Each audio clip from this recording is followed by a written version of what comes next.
Assalamualaikum warahmatullahi wabarakatuh. Bismillahirrahmanirrahim. Innal hamdalillah nahmaduhu wa nasta'inuhu wa nastaghfiruh wa na'udzu billahi min shururi anfusina wa sayyiati a'malina. Man yahdihillahu fala mudilla lahu ومن يضلل فلا هادي له وأشهد أن لا إله إلا الله وحده لا شريك له وأشهد أن محمدا عبده ورسوله.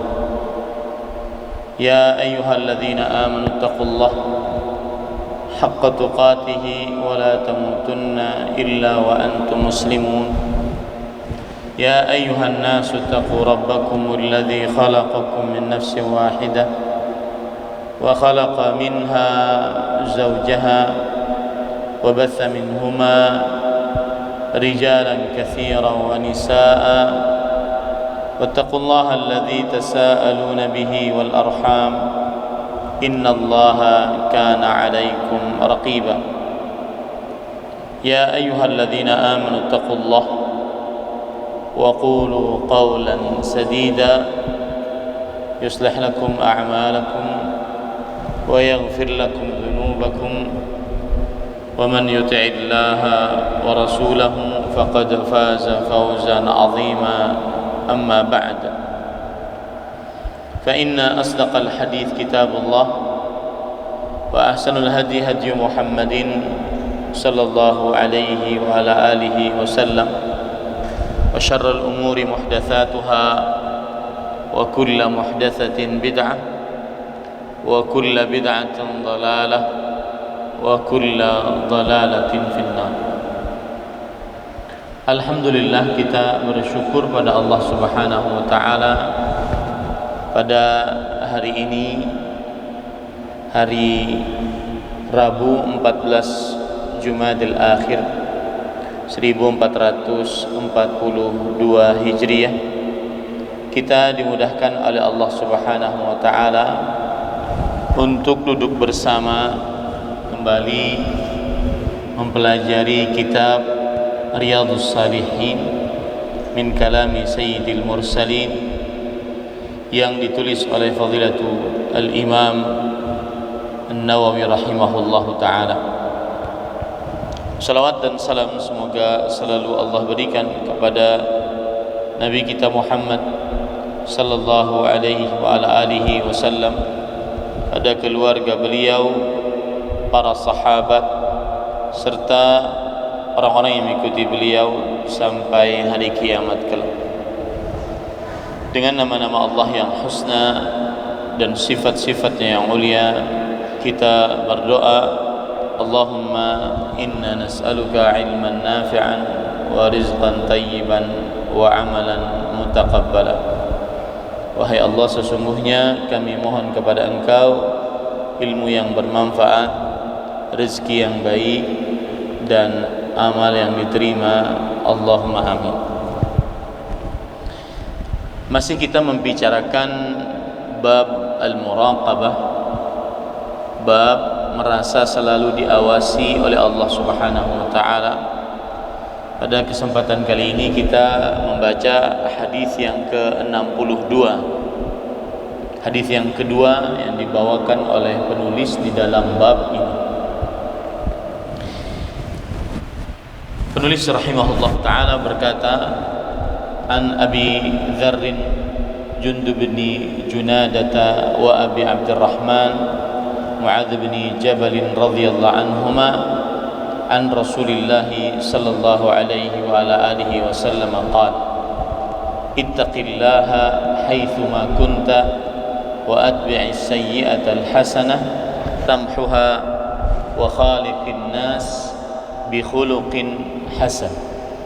Rawahu at-Tirmidzi wa qala haditsun hasan. Artinya dari Abu Dzar Jundub bin Junada. Ada yang mengatakan Jundub, ada yang mengatakan Jundab.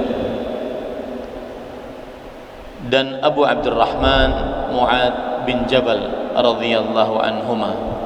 Ini adalah dua sahabat Rasul sallallahu alaihi wasallam yang sangat terkenal, Abu Dzar Jundub bin Junadah atau yang dikenal dengan Abu Dzar Al-Ghifari, dan beliau lebih terkenal dengan kunyahnya dibandingkan dengan namanya, dan beliau termasuk sahabat Rasul sallallahu alaihi wasallam as-sabiqunal awwalun, orang-orang yang pertama kali masuk dalam agama Islam. Ada yang mengatakan beliau orang yang keempat masuk dalam agama Islam, ada yang mengatakan beliau orang yang kelima masuk dalam agama Islam.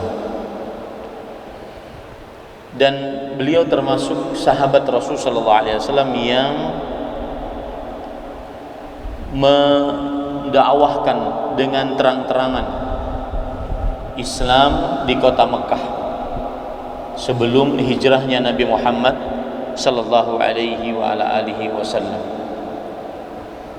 Imam Az-Zahabi rahimahullah berkata di dalam kitab beliau Syiar Alamin Nubala ketika menyebutkan biografi Abu Dzar radhiyallahu anhu, kana ra'san fi zuhud, beliau adalah pemimpin di dalam perkara ibadah zuhud, was-sidq dan kejujuran, wal ilm dan ilmu, wal amal dan amal, qawwalan bil haqq la ta'khudhuhu fillahi lawmata la'im ala hiddatin fihi. Beliau orang yang senantiasa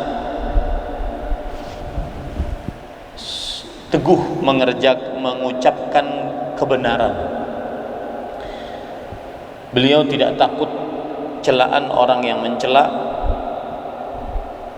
meskipun beliau mengucapkan perkataan yang keras di dalam kebenaran tersebut. Ini salah satu pelajaran yang kita bisa ambil dari seorang Abu Dzar Al-Ghifari radhiyallahu anhu, qulil haqqa walau kana murran, ucapkan kebenaran meskipun itu pahit. Qawwalan bil haqq, orang yang suka mengucapkan kebenaran meskipun dicela manusia.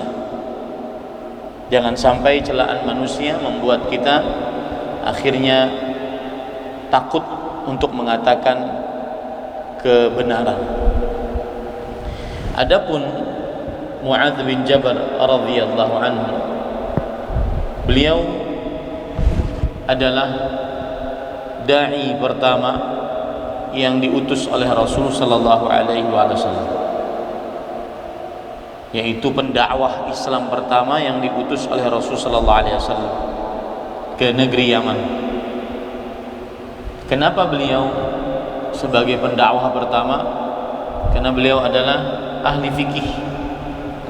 Sebelumnya Abu Dzar meninggal pada tahun 32 Hijriah.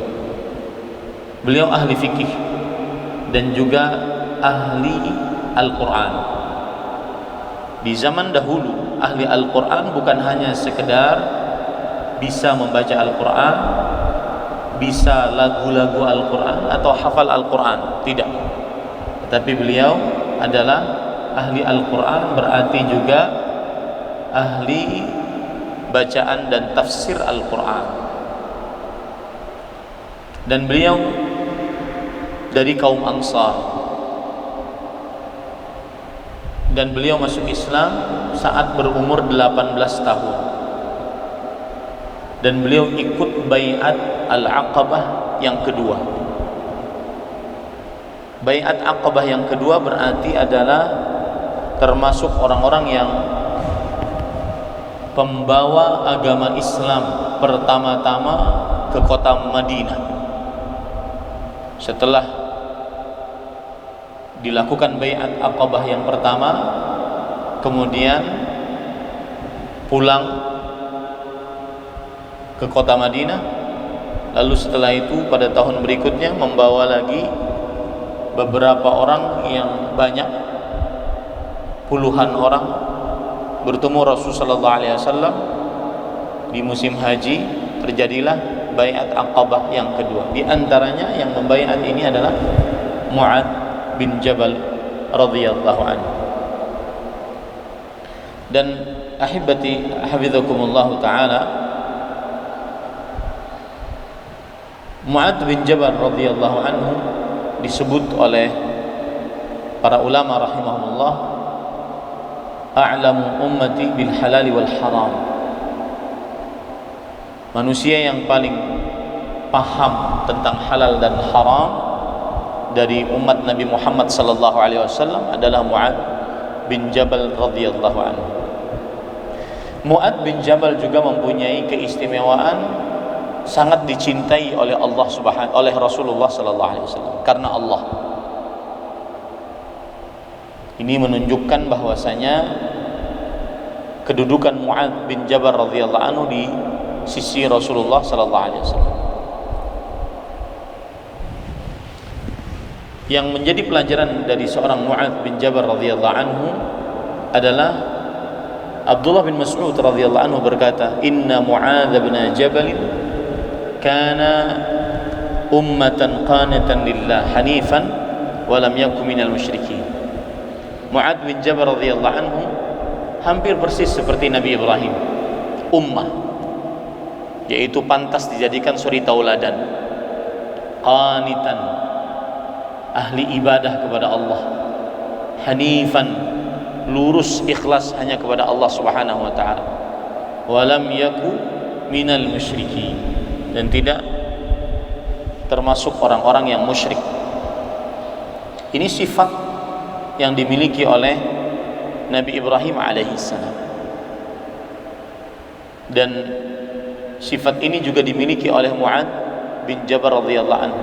Di sini pelajaran menariknya adalah bahwa ilmu tidak lepas dari ibadah.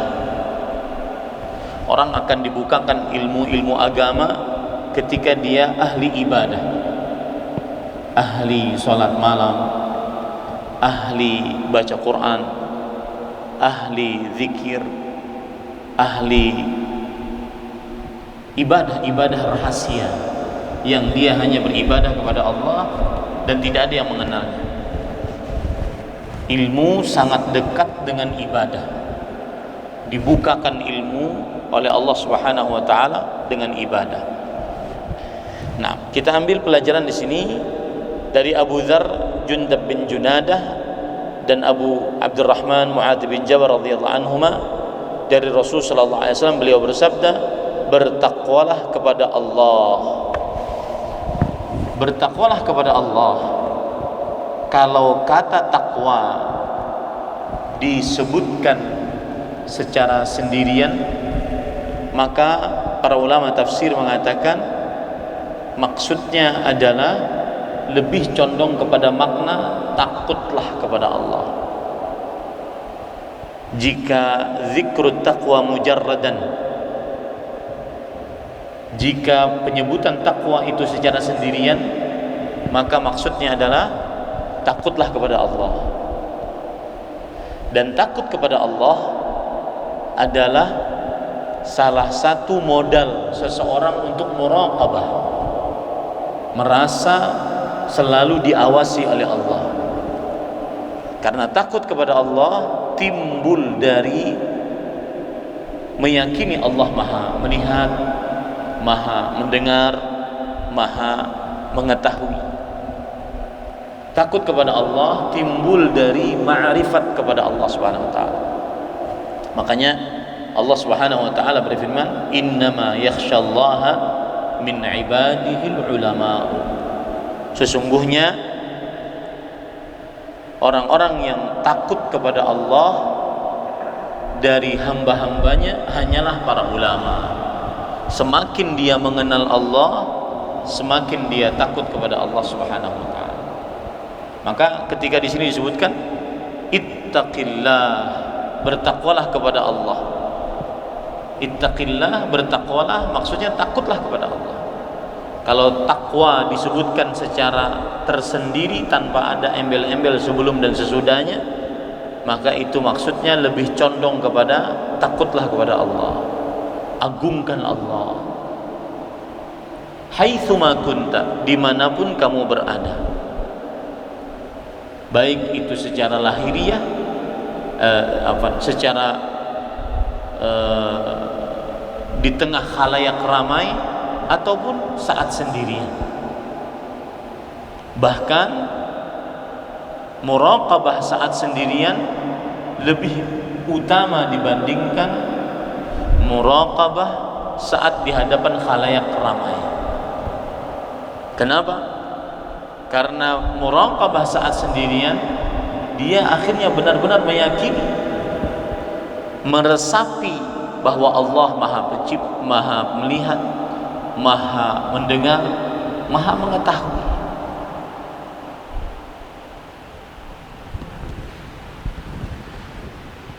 Dan inilah inti pendalilan dari hadis yang berkaitan dengan bab, yaitu bab muraqabah. Ittaqillaha haitsuma kunt. Bertakwalah kepada Allah dimanapun kamu berada. Dan hadis ini menarik dilihat dari sisi manusia akan sukses dengan 3 konsep hidup. Yang pertama, memperbaiki hubungan dengan Allah. Ketika Allah berfirman, Rasulullah SAW bersabda, ittaqillah haitsuma kunta. Memperbaiki hubungan dengan Allah, bertakwalah kepada Allah dimanapun kamu berada. Kemudian yang kedua, wa atbi'is sayyi'atal hasanah tamhuha. Di sini diartikan, dan ikutilah perbuatan jelek itu dengan perbuatan buruk. Maksudnya, jika seseorang melakukan dosa, maka ikutilah dosa tersebut dengan perbuatan amal saleh, sehingga dosa ini terhapus dengan amal saleh. Ini adalah berkaitan dengan diri sendiri, yang mana konsep hidup yang kedua adalah setelah memperbaiki hubungan dengan Allah, maka bagaimanapun kita pasti melakukan dosa. Konsep keduanya adalah memperbanyak amal saleh agar dosa-dosa dihapuskan. Karena manusia tidak pernah lepas dari dosa, siapapun dia. La ma'suma la ismata li ahad. Tidak ada kemaksuman untuk seseorang. Bahkan Allah menginginkan kita berdosa agar kita beristighfar, menjadi hamba Allah yang bertaubat kepada Allah Subhanahu wa taala. Kemudian ahibati hafizakumullah taala, ini konsep yang kedua. Ini perbaiki hubungan dengan Allah, kemudian hapus dosa-dosa dengan amal saleh. Di sini ada, atau nanti saya sebutkan di akhir. Kemudian yang ketiga berkaitan dengan, orang sering menyebutnya dengan hablun minan nas, hubungan dengan manusia. Wa khaliqin nas bi khuluqin hasan. Ini konsep ketiga hidup selamat dunia akhirat. Bergaulah dengan manusia dengan akhlak yang baik. Bagaimana akhlak yang baik yang diinginkan kita bergaul dengannya? Para ulama salaf saleh membagi menjadi 3. Yang pertama, badlun nada, suka memberi. Yang kedua, kaful adza, tidak suka menyakiti, baik dengan lisan atau dengan anggota tubuh lainnya. Yang ketiga, talaqatul wajhi, yaitu muka yang senantiasa selalu berseri, tersenyum di hadapan orang lain. Ini adalah akhlak yang baik.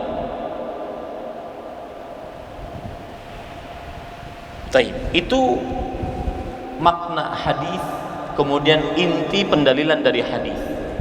Inti pendalilan yang berkaitan dengan bab muraqabah adalah tadi, yaitu bertakwalah kepada Allah dimanapun berada.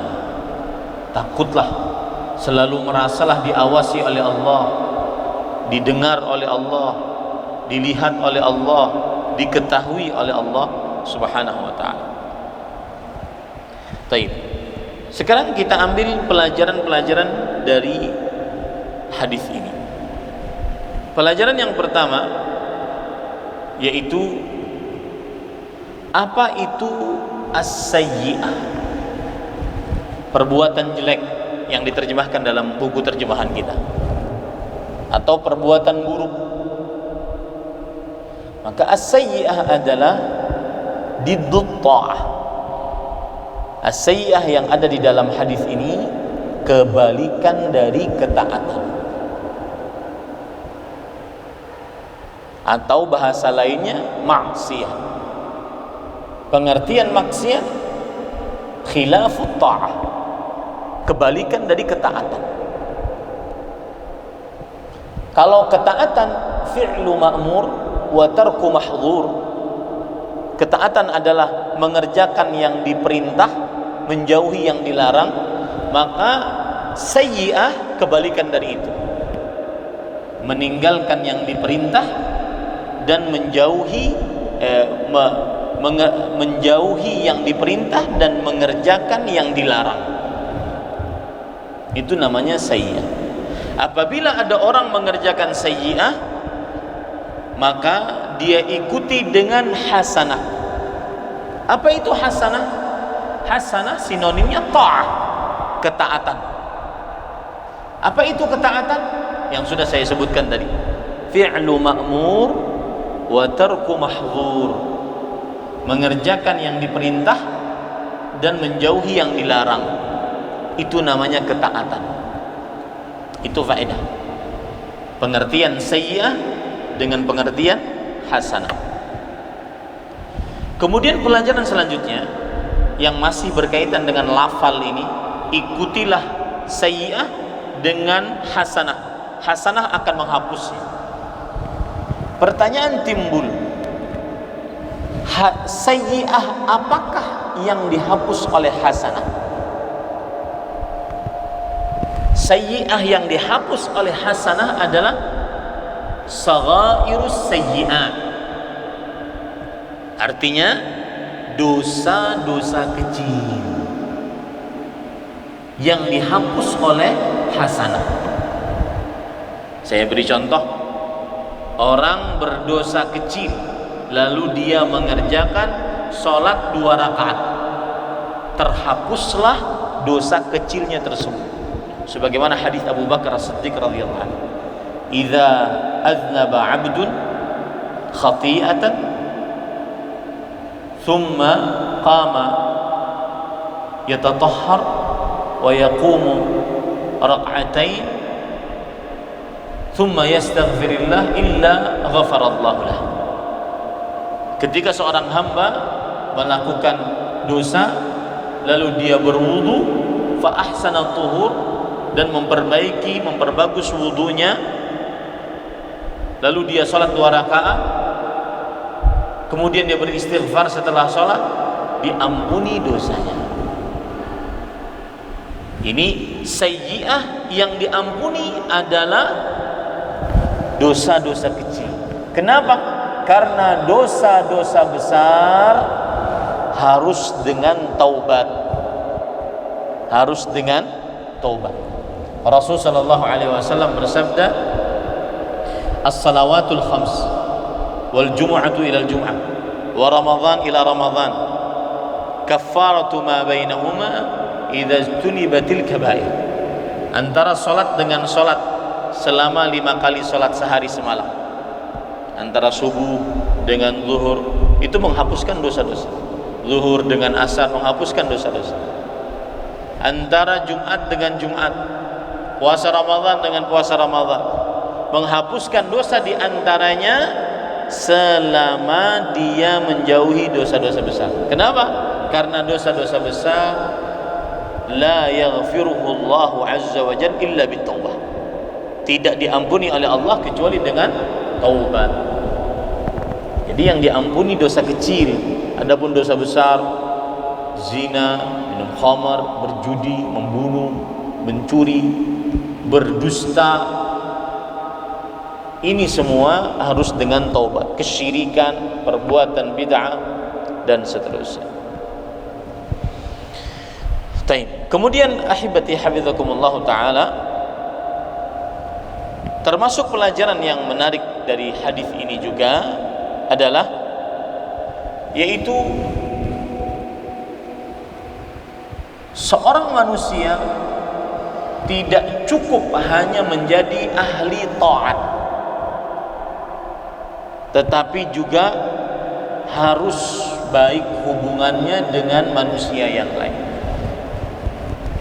Tidak cukup dia, yang penting saya sholat 5 waktu, puasa bulan Ramadan, saya berhaji, berzakat ketika saya mampu, saya tahajud, witir, baca Quran, puasa Senin Kemis, tetapi hubungannya dengan manusia buruk.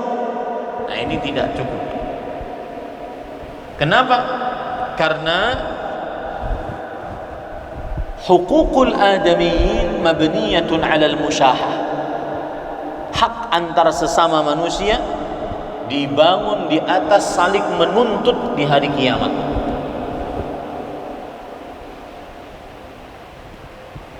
Orang ahli ibadah taat kepada Allah, tapi lisannya kotor kepada manusia, berhutang tidak bayar, suka menggibah,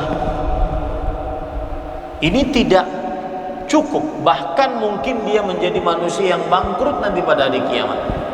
Sebagaimana hadis tentang al-muflis, orang yang bangkrut pada hari kiamat.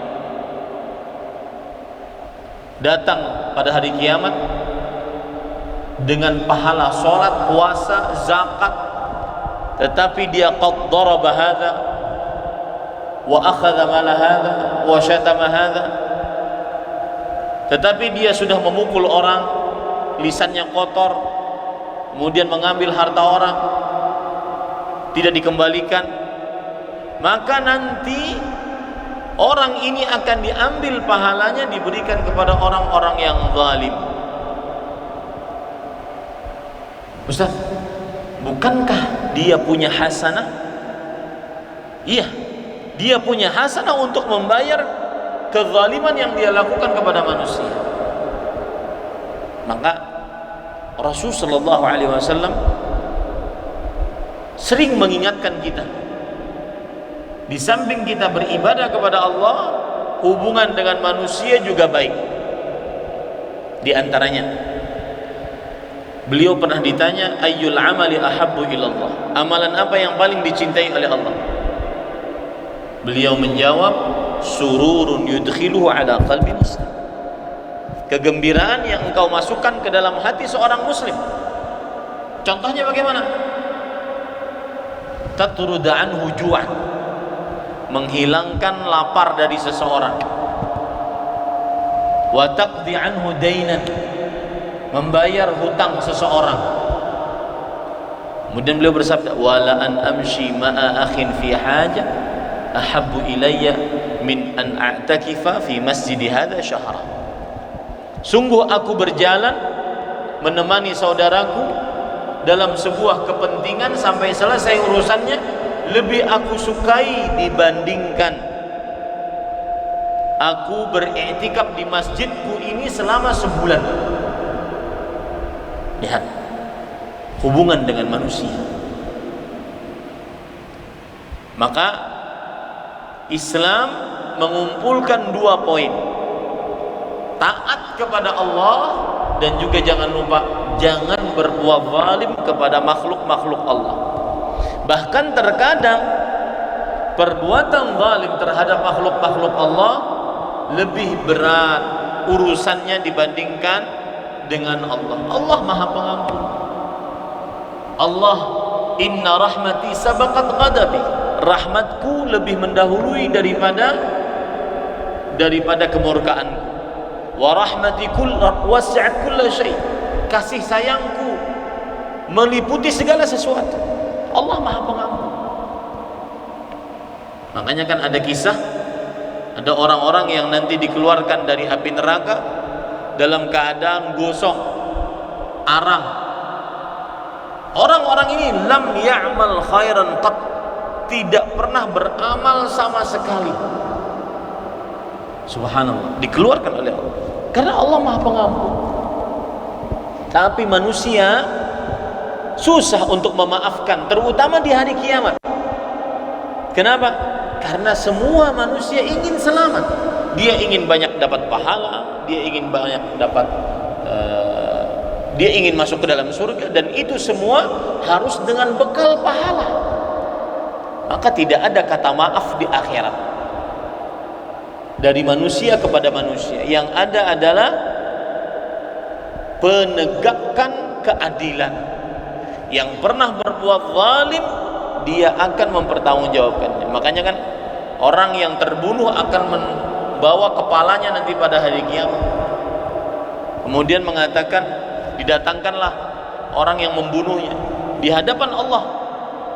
Orang yang terbunuh ini ketika membawa kepalanya, dia berkata, sal hadza fima qatalani. Ya Allah, tanya orang ini, kenapa dia membunuh aku? Tidak ada hal yang tersisa nanti pada hari kiamat kecuali Allah akan selesaikan urusan manusia. Maka hati-hati ya. Wa khaliqin nas bi khuluqin hasan. Gaulilah manusia dengan akhlak yang baik. Jangan menzalimi manusia dengan lisan, dengan anggota tubuh. Ini kira-kira yang bisa Anda sampaikan, dan semoga hadis ini kita bisa amalkan sehingga kita senantiasa selalu muraqabah kepada Allah Subhanahu wa taala dimanapun kita berada, di hadapan khalayak ramai atau saat sendirian, saat di pesantren atau saat di luar, saat di hadapan orang yang mengenal kita atau saat di hadapan orang yang belum mengenal kita. Aqulu hadza sallallahu nabi Muhammad walhamdulillahirabbil alamin. Wassalamualaikum warahmatullahi wabarakatuh.